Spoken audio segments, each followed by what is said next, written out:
What's up, everybody? How's everybody doing out there? My name is Sopan. I am the author of this book, Mistranslations: Me, the Immigrant Parents Who Raised Me. Hassan Minhaj wrote a forward for the book. It came out a couple weeks ago. Thank you so much to Subtle Curry Traits for having me. I love this page so much. It makes me feel seen in so many different ways, and I always laugh out loud when I come to the page. I'm so excited to be part of the Subtle Curry Comedy Festival, which I was happy to tape a set for. So anyway, I do it as I said. I'm doing Ask Me Anything, so I'm gonna answer some of the questions that you guys have submitted. Some of them I've answered on the page, but I can go into more depth. Some of them I did not answer. I'm just gonna go here and scroll into some of the questions that you guys asked. You guys were also kind. Thank you so much for submitting questions. Someone asked, how was it writing nonfiction when it was so personal, watching it being edited, and now being subject to the world? Oh, I should say, so the book is about, it tracks a year of my life as I try to reconnect with my estranged South Asian parents. They had a really toxic arranged marriage, and as a result, I never got to know them. And the book goes into a lot of things that Desi children will find familiar: mental health treatment, lack of communication, assimilation, as immigrants, etc. So to that question, how was it writing nonfiction when it was so personal and watching it being edited? It's very hard. Makes you feel very vulnerable. It makes you feel naked in many ways. But I had a great editor, and I had a lot of great friends that read early copies of chapters and whatnot. And now that subject, now that it's out in the world, it's very strange to get messages from strangers all around the world who are like, "Oh my gosh, I feel seen in your book." That's similar to my story. That's similar to my relationship.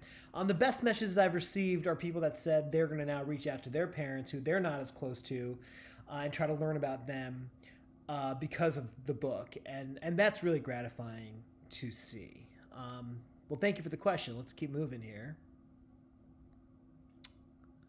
Okay. Have your parents read the book, and what do they think of it? They have read the book. My dad had a particularly funny answer. They both read the book about a year before the manuscript came out, and my dad had a funny reaction where he said, "I love the book. I am now going to write my own book." And so he's spent the last year writing his own autobiography because he wants to have something to pass on to my children and the generations after me. But both my mom and dad had a difficult time reading the book. I mean, obviously, a book like this opens up a lot of scars, and we had to go through a lot of healing afterward. But I'm really glad we went through this process, and I think ultimately they understood what I was trying to do. All right, let's keep moving here. All right. While trying to reconnect with your parents, were you able to learn more about their culture? In particular, did you read anything from other Bengali writers or blah, blah, blah that inspired some elements of your book? I did learn a lot about my parents and the culture that they came from, especially, the expectations placed on them. As a child of immigrants that grew up in America, I often think of, choice as something different, right? Oh, I want to pursue this career, or I want to date this person or whatever. But my parents thought of choice as something totally different. In fact, they didn't really think of it in the same way. My parents came to this country to survive. They didn't think about, for them, choice was putting food on the table, and that was the extent to which they thought about choice. And that was a big cultural thing that I think I learned from them. But aside from that, my mother, was pressured into marrying my father. She essentially wasn't really given a choice in the matter. Those are all kind of cultural things that I really felt after going through this process of talking to my parents. Aren't you the one who did the Arrested Development interview? What was that like? I did do the Arrested Development interview. For those of you who don't know, I think it was before they debuted season 5 of Arrested Development on Netflix. I sat down with the cast. It's easy to find online. The interview went pretty viral. There were several difficult exchanges about workplace behavior and whatnot. But if you want to find that interview, it's really easy to find. How is it being a New York Times writer as an Indian American? It's a good question. I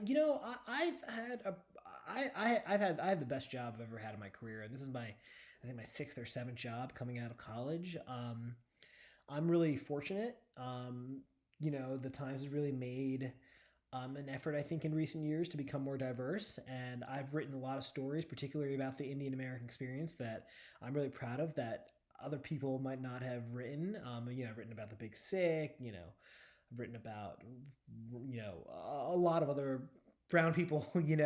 So I'm proud. I'm proud of the work that I've done at the Times. I'm very fortunate, and I'm glad the Times has been as welcoming as they have been.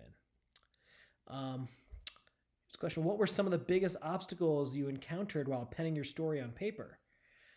The biggest obstacles, honestly, were about getting my parents to open up and engage honestly about the issues that Indian people of Indian descent often face, and some of the internalized things that we sweep under the rug in our homes. I think, my mother in particular dealt with a lot of depression, and coming to terms with that, I think, was very difficult because, when we were growing up, we didn't have the language to speak to each other correctly about what it means to reach out and all that stuff that we take for granted today.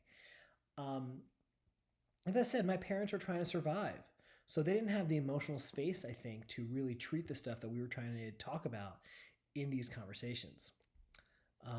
Okay, this looks so good. Hopefully it's an Audible. It is on Audible, so go ahead and click order if you like audiobooks. As a writer of color, is it hard explaining and pitching your stories to editors who have likely not had the same lived-in experiences? It can be,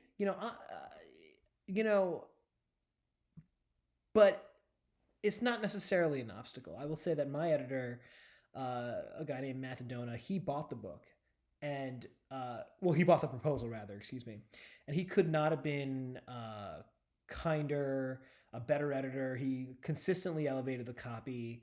Are there some things I probably couldn't understand? No, but actually in some ways it was better because he was reading it as a total stranger to the experience. So, look, is it harder out there for writers of color? Yeah, just like it is harder out there for people of color in lots of industries. But I lucked out with my editor, and and judging from the feedback we've received on the book, it seems like it's got over pretty well with people of color and people outside of that community. All right, I have time for like two more questions. Looks like. I love this question because I think about this a lot. If you could go back and change anything, would you? If not, why not? I think if I could go back, I would have gotten more eyes open about the book publishing industry. And because it's hard to navigate as a first time, when you're writing your first book, and you learn a lot about publicity and marketing and all this stuff. And you learn about what critics do and all that stuff. But I don't know that would have changed anything about the process.